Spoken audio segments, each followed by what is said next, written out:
Мұсылман күнтізбесі бойынша Рамазаннан кейін 10-шы рет көрінетін ай Шәуәл айы. Шәуәл Рамазанның біткендігін білдіретін, айт мейрамның келгенін сүйіншілейтін ай. Шәуәл айы Рамазанда жіберіп алған кемшіліктеріміздің орнын толтыру үшін таптырмайтын мүмкіндік. Міне, сол мүмкіндік есігімізді қағып тұр. Құлшылықтың біз иілей бермейтін қырлары көп. Жаратушымызға тағы да бір табан жақындау мүмкіндігін әр мұсылман жіберіп алмауы тиіс. Пайғамбарымыз, кім Рамазан айының оразасынан соң Шәуәл айында 6 күн ораза ұстаса, 1 жыл ораза ұстағандай болады деп, бұл айда ұсталатын 6 күн оразаның мол сауабын сүйіншілеген. Бұл ораза сауабының 1 жылға пара-пар келуін былайша түсінуге болады. Алла тағала Құран кәрімде, кім бір жақсылық жасаса, оған оның 10 есе қарымы беріледі деген. Ғалымдар Шәуәл айындағы 6 күн оразаның 1 жылдық сауабын осы аятпен байланыстырады. Рамазан айындағы 30 күн мен Шәуәл айындағы 6 күн қосылғанда 36 күн болады.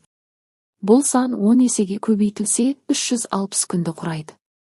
1 жылдың қалған 5 күні ораза ұстауға болмайтын Рамазан айтының алғашқы күні мен Құрбан айттың 4 күні. Оразаның әрбір күні 10 есе молайса, онда 36 күндік оразада 1 жыл ауыз бекітудің сауабы бар деген сөз. Міне, бұл да жаратушы иеміздің бізге деген шексіз мейірімі. Шәуәл айының оразасы нәпіл ораза болып табылады. Яғни, мұны ұстау ешкімге міндет емес, адамның өз ықтиярында. Дегенмен мұны ұстамаған жан жоғарыда келтірген пайғамбарымыздың хадисіндегі 1 жылдық оразаның сауабынан құр қалады. Шәуәл айының нәпіл оразасы тек Шәуәл айында ғана ұсталады. Және оны айт күннің 2-ші күнінен бастап ұстаса болады. Шәуәл айының нәпіл оразасын арасын үзбей қатарынан, сонымен қатар арасын үзіп бөлек-бөлек күндерде де ұстауға болады.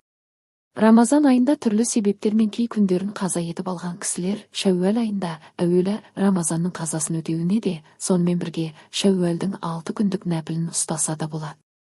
Дегенмен Рамазан оразасын толығымен ұстау Алла тағаланың бұйрығы екенін ескерген жөн. Ал Шәуәл айында 6 күн ораза тұту пайғамбарымыздың сүннеті болғандықтан алдымен оразаның қазасын өтеу абзал. Себебі адамның белгіленген ажал айтпай келетіндіктен, алдымен парыз оразаның қазасын толық өтеп, нәпіл оразаны одан кейін ұстаған дұрыс. Бұған қоса жоғарыда келтірілген хадисте Рамазан оразасынан соң Шәуәл айында 6 күн ораза ұстаса делінгенін ескерсек, әуелі Рамазанның қазасын өтеудің абзалдығын ұғамыз. Осы айда қаза оразасын ұстап, нәпіл ораза ұстауға уақыты жетпей қалған адамдар үшін де Шәуәл айының уәделі сауабы үміт етіледі. Бірақ бұл нәпіл оразаға уақыты жетпей қалғандар үшін. Әсілінде әр оразаны жеке-жеке ұстау қажет. Бұл жоғарыда келтірілген 1 жылдық сауаптың математикалық есебіне де сай келіп тұр. Рамазан оразасын ұстамаған адамдарға да Шәуәл оразасын ұстауына болады. Алайда олар пайғамбарымыз сүйіншілеген 1 жылдық оразаның сауабын ала алмайды. Себебі Рамазан оразасы парыз. Оны ұстамау үлкен күнә. Шәуәл оразасы да Рамазан оразасы секілді таң намазынан басталып, шам намазына дейін жалғасады. Шәуәл айының 6 күндік оразасын әр аптада 2 күнге бөліп, әсіресе аптаның дүйсенбі және бейсенбі күндері ұстаса, нұр үстіне нұр. Себебі пайғамбарымыз, оған Алланың игілігі мен сәлемі болсын, дүйсенбі күні мен бейсенбі күні апталық істеген істер Аллаға ұсынылады. Менің істерім Аллаға көтерілерде аузымның берік болғанын ұнатамын деді. Рамазаннан кейін Шәуәл айында 6 күн ораза тұтудың жыл бойы ауыз бекіткенге теңестірілуі Алла тағаланың мейірімінің шексіз екенінің бір көрінісі.